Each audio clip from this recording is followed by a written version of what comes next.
Bon, moi qui suis les guerres et la propagande de guerre et la désinformation depuis 20 ans, tout ce que je viens d'entendre, là, ça en fait partie. Et je voudrais rappeler cette phrase du Premier ministre britannique Lloyd George. En 1914, il disait « Si les gens savaient à propos de la guerre, elle serait arrêtée tout de suite, mais les gens ne savent pas et ne peuvent pas savoir. » Et cette 20 années d'études sur les guerres et tous les prétextes de ce genre et tous les mythes qui ont été fabriqués comme ça m'ont amené à penser qu'il est très important que les gens qui nous regardent et qui nous écoutent réfléchissent que dans chaque guerre, on applique ce que j'ai intitulé les principes de la propagande de guerre. On ne peut pas évidemment dire qu'on fait la guerre pour le pétrole, pour le gaz, pour le fric, etc. Donc il faut travailler l'opinion publique, premièrement en cachant les intérêts, et je m'excuse, la question de la Syrie c'est très simple, il y a du pétrole, il y a du gaz, il y a des gazoducs, il y a des projets énormes en dessous de la Méditerranée qui intéressent Israël, tiens, et quand on voit que Total et le Qatar maintenant en Libye se partagent le gaz, ben, il ne faut pas faire un dessin. Le deuxième grand principe de la propagande de guerre, c'est de cacher l'histoire. Et la France se pose en donneuse de, enfin la France d'en haut se pose en donneuse de leçons. Il faudrait quand même pas oublier que le colonialisme français a bombardé les Syriens en 1945 pour les empêcher d'acquérir leur indépendance, a pratiquer et organiser la division de la Syrie, notamment sur des bases religieuses, et puis que toute l'histoire de la Syrie, depuis qu'elle a résisté à Israël, ça a été le travail des États-Unis et d'Israël pour affaiblir et briser la Syrie. Et Roland Dumas disait il n'y a pas longtemps qu'il y a 2 ans,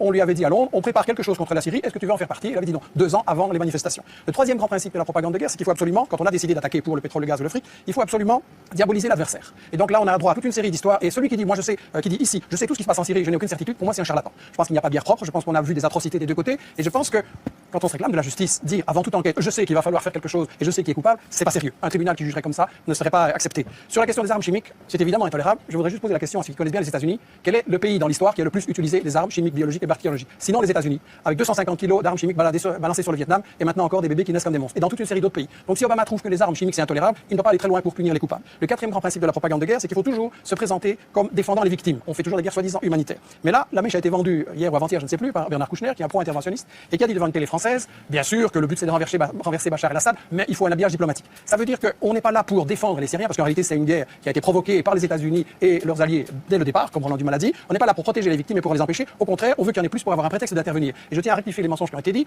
Le gouvernement syrien est parfaitement d'accord de négocier, et ce sont les États-Unis, la France et le Qatar qui ont dit non, on négocie pas, on veut gagner militairement sur le terrain. Bachar el-Assad a dit qu'il voulait bien négocier. Oui, tout à fait. Et le cinquième et dernier principe de la propagande de guerre, très brièvement, c'est qu'il faut monopoliser le débat et empêcher les opinions adverses. Et donc, on a dans les médias français un alignement sur cette propagande que vous avez montrée là au début. Et quand M. Hérault s'amène en disant j'ai la preuve sur les armes chimiques et qui commence par répéter dans son discours pendant des minutes et des minutes tout ce que tout le monde sait, que personne ne nie, et puis qu'à la fin il dit les services secrets m'ont dit que c'est Bachar, il n'y a aucun journaliste pour dire oui mais les preuves un peu sérieuses s'il vous plaît. Et donc quand on voit des gens comme Fabius, comme Bernard-Henri Lévy, comme Hérault ou BHL, qui viennent avoir le courage de bombarder, mais pas le courage de débattre devant des gens qui connaissent le dossier et qui ont les arguments contraires, il faut quand même beaucoup se poser la question. Et j'insiste sur cette question des 5 principes de la propagande de guerre, parce que, et ce sera ma conclusion, l'année prochaine, vous risquez peut-être de m'inviter sur l'Iran, ou sur l'Algérie, ou sur le Venezuela, ou le Congo, ou l'Érythrée, ou le Zimbabwe, et ça va être chaque fois la même comédie, chaque fois avec les mêmes arguments. Il n'y a pas de guerre vraiment humanitaire, il y a toujours des intérêts pour le fric, il y a toujours des intérêts pour les matières premières, et il est temps quand même qu'on se dise, si on veut une humanité solidaire et mettre fin aux guerres, il faut voir qui provoque ces guerres.